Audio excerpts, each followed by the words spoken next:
Olá, tudo bem? Essa é a nossa quarta aula da nossa disciplina. E o que eu separei hoje para você? Vamos estar abordando um pouquinho, falando um pouquinho sobre a relação dos custos no agronegócio. Então, para a gente falar dessa relação, a gente precisa, no primeiro momento, entender quais são os custos, como é que eles se apropriam, como é que eles se acumulam e quais são os custos vinculados efetivamente com o agronegócio. Então, esses são os tópicos que eu separei para a gente estar abordando. Legal? Vamos junto!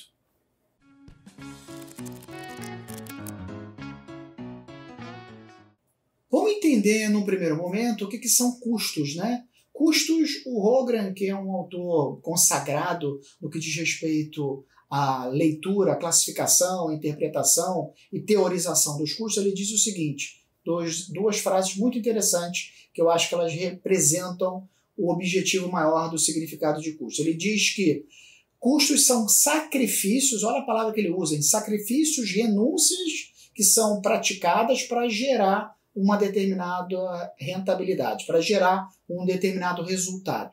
Ou seja, eu tenho que abrir mão de alguma coisa, financeiramente falando, para produzir algo maior lá na frente. Esse conceito é um conceito importante porque eu não posso realizar um gasto hoje se eu não tiver um benefício econômico no futuro. Isso é interessante, essa reflexão, porque o custo, obrigatoriamente, é algo que eu renuncio hoje para me gerar uma receita lá na frente. Esse conceito, ele faz-se presente porque muitas das vezes o empresário ele gasta sem perceber, sem se planejar, e lá na frente o retorno dele muitas das vezes não existe. E quando existe, é longe o suficiente para não permitir ele ter a garantia de manutenção do seu negócio. Aí ele precisa de capital de giro, financiado, aumentando o endividamento, etc., etc., que isso é objeto de uma aula mais lá na frente. Falando especificamente de custos, então, eles têm essa finalidade. E para que ele serve, né? Se são gastos, para que ele vai me servir? Ora, se eu preciso produzir riqueza, consequentemente são gastos que vão estar alavancando o meu resultado. Concorda comigo? Eu preciso, então, estrategicamente pensar o que efetivamente eu vou gastar hoje para me permitir uma rentabilidade lá na frente.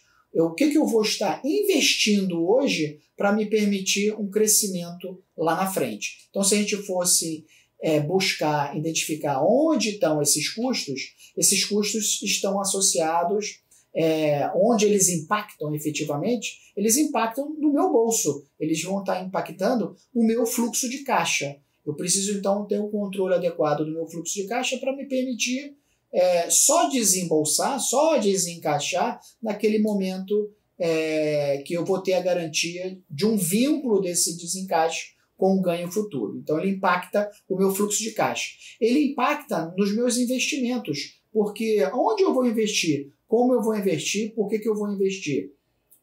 Traduzindo, respondendo, melhor dizendo, essas três questões, elas estão associadas à necessidade de dinheiro. Então, mais uma vez, esse dinheiro que eu pego, eu tenho que alocar ele de uma forma segura para me permitir um crescimento e um reconhecimento da minha posição econômica. Um terceiro impacto que ele gera um impacto no próprio processo de produção, no próprio processo de extração, no próprio processo de transformação e alocação desse produto transformado, dessa commodity transformada, ao meu consumidor final, ao meu atacadista, seja lá onde eu for, qual for o meu cliente. Então, ele também impacta na minha cadeia de suprimentos. Ele impacta na competitividade, né? Porque se ele tiver um gasto muito elevado, consequentemente, eu vou ter uma margem menor ou vou ter até prejuízo. E aí vai me permitir ao meu concorrente se beneficiar dessa situação. Então, ele também impacta na minha relação com a competitividade. E ele me ajuda a otimizar resultado. No momento que eu tenho o controle dele efetivamente tranquilo na minha mão, ele vai me garantir um melhor acompanhamento dos resultados. Se a gente for fazer então uma tradução desse entendimento dos custos associados aí ao nosso tema, eu tenho que atentar principalmente para estoque. Eu tenho que atentar principalmente para as exigências fiscais tributárias. Eu tenho que atentar principalmente para a minha formação de preço. E eu tenho que atentar principalmente para os meus orçamentos, para as minhas planilhas orçamentárias. Calma, respira. Cada tópico desse vai ser objeto aí da composição da nossa disciplina. Mas é importante a gente deixar claro nesse momento que o fator crítico de sucesso para a gente fazer um bom orçamento, para a gente formar um bom preço, para a gente ter um bom relacionamento com a área fiscal tributária, para a gente ter um bom acompanhamento dos nossos estoques e o giro desse estoque, eu preciso efetivamente ter um bom controle de custos. E aí a gente tem uma preocupação porque muitas das vezes o empresário ele confunde o conceito de custos com despesa. Vamos deixar claro aqui e depois cada um de vocês explica para ele o conceito de custos e de despesa. Todos os dois são gastos que eu faço para obter um benefício econômico no futuro. Só que os custos são gastos associados à atividade fim do negócio. E as despesas são gastos secundários. O óleo que eu boto lá na manutenção do meu maquinário, ele está vinculado à minha atividade fim. A gasolina que eu boto no meu trator, ela está vinculada à atividade fim. A mão de obra utilizada lá no empacotamento, na estocagem, no carregamento do caminhão, está vinculado à minha atividade fim. Você concorda comigo? Agora, o controle da contabilidade lá do escritório da minha empresa não é vinculado à atividade fim. A mão de obra, ela está vinculada à atividade, diretamente associada ao meu interesse, e ora ela não está vinculada à atividade do meu interesse. Essa mão de obra que é o pessoal de contabilidade, o pessoal de TI, o pessoal de recursos humanos, todos eles são importantes, necessários, mas são secundários. Eu classifico esses gastos como despesa e não como custo. A mão de obra diretamente ligada à minha atividade fim, aí eu classifico ela como custo.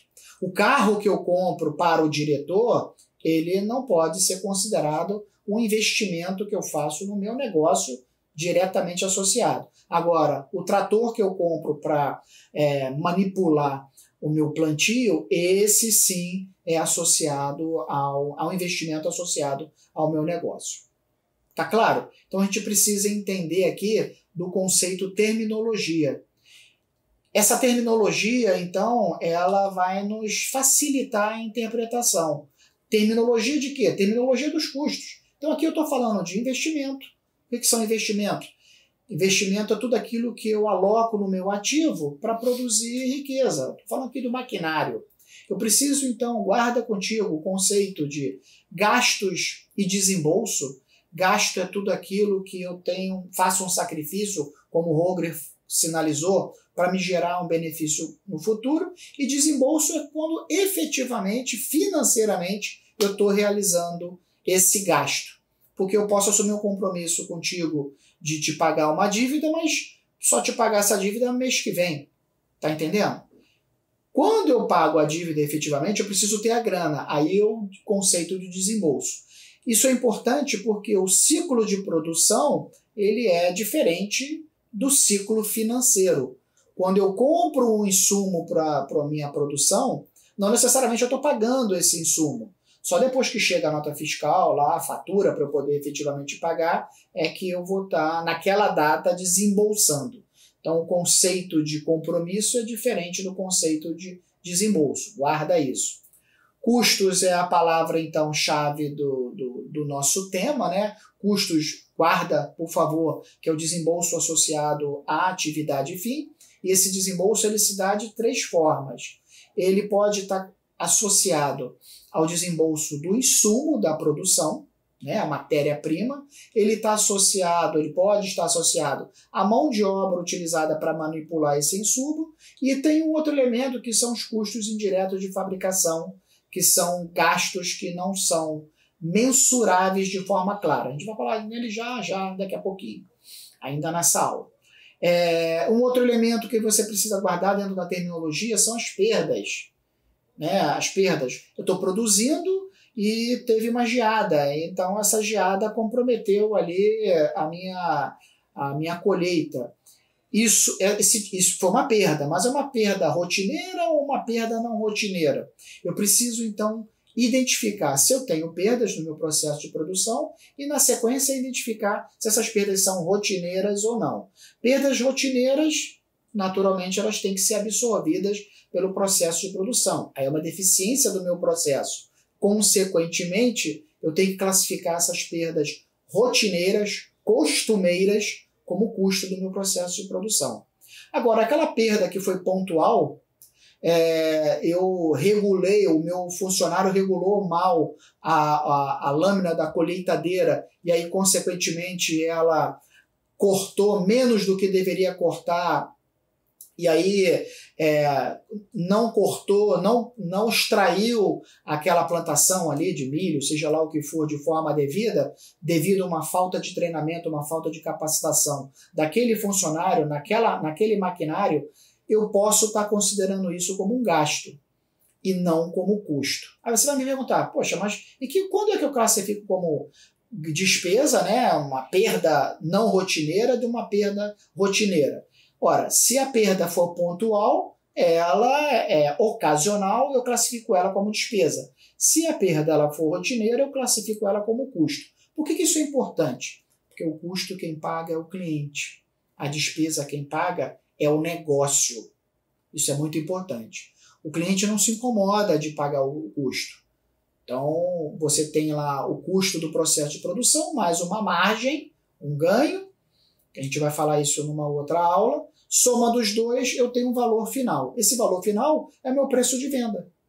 O cliente não se incomoda de eu ganhar um pouquinho e o cliente não se incomoda de cobrir os custos. Agora ele vai se incomodar se eu não treinar o meu funcionário e a cada hora que a máquina trabalha, 30 minutos, por exemplo, ela trabalha de forma errada por falta de treinamento. Isso vai encarecer o produto e, consequentemente, o cliente não vai aceitar absorver esse gasto. Então, por isso a importância da gente segregar o que é custo e o que é despesa. Se você fosse me perguntar, tá, eu entendi, mas quais seriam então os custos alocados ao processo aí do agronegócio? Eu elenco aqui na tela para você 3, 4, muito simples, muito fáceis de a gente entender. Lembra do conceito de depreciação? Pois é, a depreciação, então, é um gasto ali associado ao meu uso do meu ativo que ele efetivamente está comprometendo o meu negócio. Apesar de eu não estar desembolsando um valor nenhum, né, porque a depreciação é um cálculo contábil, né, de desgaste pelo uso estabelecido pela própria Receita Federal, para mensurar a obsolescência ou não daquele equipamento, para incentivar economicamente eu desfazer daquela máquina e comprar um maquinário novo, né, gerando emprego, gerando encargos. Essa que é a proposta do governo para depreciação. Então ele diz que periodicamente o maquinário ou os elementos tangíveis sofrem desgaste. Esse desgaste ele impacta na minha rentabilidade, porque a contrapartida dele, contabilmente, é despesa de depreciação. Quando a despesa de depreciação, ela compromete lá o meu resultado, a minha demonstração de resultado do exercício, produzida lá pelo contador. Então, o custo da depreciação, ele impacta, sim, no meu resultado, na minha performance. O outro custo, né, eu estou destacando aqui 2 custos, o custo de capacidade e o custo de ociosidade. O custo de capacidade está associado ao uso do maquinário. Né? Se o maquinário fica parado, é dinheiro que eu estou perdendo, porque eu peguei dinheiro financiado para botar ali para produzir. Quer ver um exemplo claro aqui de uso quase que 24 horas do maquinário? É um autoforno de uma siderúrgica. O autoforno de uma siderúrgica ele fica ali 24 horas trabalhando e ele não para, porque se ele parar ele estraga, ele compromete e aí existem perdas, né? Mas é um maquinário que está sendo produzido e está usando o potencial pleno de 100% da capacidade de produção dele. Ele não fica ocioso. se eu tivesse um trator, se eu tivesse uma colheitadeira que pudesse ficar trabalhando 24 horas, de manhã, de dia, de noite, eu teria um custo, um índice de ociosidade zero, baixo, e aí eu estaria recuperando rapidamente o investimento que eu fiz para esse ativo. Então, o custo da capacidade eu tenho que me atentar como indicador, porque ele vai me garantir, medir se eu estou usando bem ou não o meu maquinário. E assim como a ociosidade da mão de obra, né? O custo da ociosidade da mão de obra. Se todo mundo cruzar o braço e não trabalhar, significa dizer que eu tenho que pagar essa mão de obra e ela não está produzindo riqueza para mim. Aquele conceito de mais-valia não vai funcionar. Então eu tenho que ter um indicador para medir o meu custo da ociosidade. Eu tenho outros custos ali, custo relacionado a fornecedor e custo associado a financiamento do cliente. Custo associado ao fornecedor é o meu agente financeiro me fornecendo dinheiro para comprar semente, para comprar o adubo, para contratar a mão de obra, e esse cálculo que eu faço entre esse custo desse dinheiro que eu estou pegando emprestado e a produção, o quão vai me gerar de receita essa minha produção, ela tem que ser suficiente para pagar esse custo desse agente financeiro, que eu estou chamando aqui de fornecedor, e me gerar a rentabilidade estratégica lá que eu defini no meu plano de negócio. Então observe que, mas isso é um custo, eu tenho que ter esse acompanhamento. Assim como o cliente. O cliente muitas das vezes não tem o capital à vista ali para me pagar. Então eu tenho que financiá-lo. Eu tenho que ter um cálculo para que me garanta justamente me permitir alongar o prazo de pagamento, de recebimento por parte da grana do cliente, de forma a não comprometer o meu fluxo de caixa. Então, preciso de um indicador aí de relacionamento junto ao cliente também. E o próprio carregamento de estoques, né? Isso me gera um custo. Carregamento aí, eu deixar o estoque parado sem ele girar, isso é dinheiro parado, né? Quando o meu silo está muito alto, está muito cheio, significa dizer que ou eu produzi demais ou eu não comercializei bem a minha produção. Consequentemente, isso aumenta o meu custo e compromete a minha rentabilidade. Legal? Aí você vai me perguntar, eu entendi o conceito, mas como é que a gente, na prática, lê os custos, né? Como é que a gente lê o custo de ociosidade, como é que a gente lê o custo de carregamento? Eu já sinalizei para você como que a gente lê, a gente classifica, a gente fatia ele em 3 elementos. No elemento diretamente associado ao processo de produção, ao insumo, à aquisição da matéria-prima, à utilização da matéria-prima. Então, o primeiro elemento é o insumo dos custos, o segundo elemento é a própria mão de obra, né? É o manuseio da matéria-prima, o beneficiamento da matéria-prima, e por último, aqueles custos que não são mensuráveis, são os custos indiretos de fabricação. A gente vai falar isso nas próximas aulas. Quanto ao critério de apropriação dos custos, a gente tem ali os custos diretos e os custos indiretos. Você vai me perguntar, direto e indireto, quanto que é um, quanto que é outro? Direto é quando eu enxergo, quando eu quantifico, quando está fácil eu contar.